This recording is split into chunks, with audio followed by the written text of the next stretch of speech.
Anthony Mangnall. Mr. Speaker, and it's a pleasure to be able to speak in this debate, to be able to raise the issues that so many people face across the South West and so many people across the South Devon who are in immense pain. And I might just start off in response to some of the remarks that have been made earlier in this debate.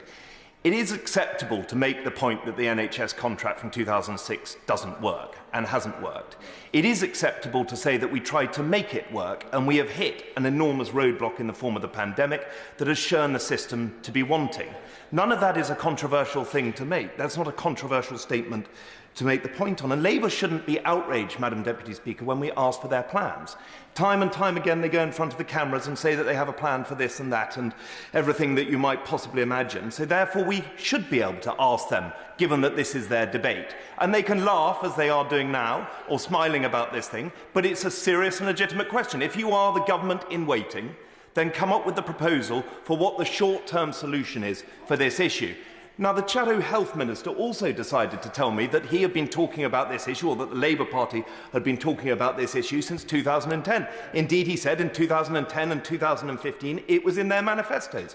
Well, Madam Deputy Speaker, I can find no record of it in their manifestos. In fact, it's hard to actually see when the Shadow Health Secretary even cared about this issue before his appointment. But I'll leave that for others to make this clearer in the course of this debate. The Health Secretary has made it perfectly clear about the challenges we face. She's made the point very clearly about the fact that there have been some improvements.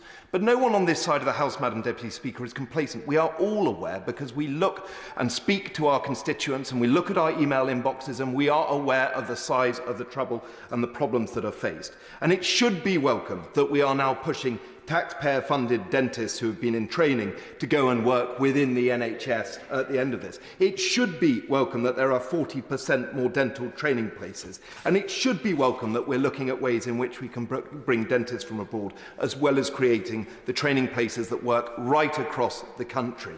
And I welcome the report and comments from the Chair of the Health Select Committee. Of course, all of this boils down to what we think the priorities of NHS dentistry must be. And simply put, having spoken to many dentists within my own constituency, I believe they boil down to three areas: prevention, education and pain relief. And the pandemic, that's fine. I don't think many people are looking to disagree on that point, but if she wants to disagree with me, she can. But the point is that the pandemic has blown two of those priorities off course. The focus for the short term must be on how we have to address pain relief. That is the issue that we face today. That is the issue that children and those of an older age are suffering from across the country. So what are the short-term actions that we can take today and that have been mentioned on so many on this side of the House? Firstly, we can look at dental access centres and mobile units that can move across the country. We think these are perhaps fantasies. They are already in practice in some places in the country. Indeed, this is an issue that is being raised by a number of dentists in my area of South Devon who are suggesting that it is not just feasible, it is incredibly possible with the underspend that has not been utilised. We must unlock the money that has not been spent through NHS contracts. I understand, and I'm sure my colleague from North Devon will correct me if I'm wrong, that there is some £50 million of underspend of NHS dental contracts that could be made available to help those on waiting lists. We must change, as has been said by a number of members from the opposition, the opportunity for dental therapists to play a larger role in helping treat people within the process and helping address their needs. And as I've said already, Madam Deputy Speaker, we must look to see how we can focus on pain relief as the priority. Reform of UDA has to happen as quickly as possible. The time and geographical disparity of this system has been found wanting, and it is so clear right across the country, whether you're in an urban setting, a rural setting, a coastal community setting, there are huge disparities on what you are remunerated for when it comes to a UDA.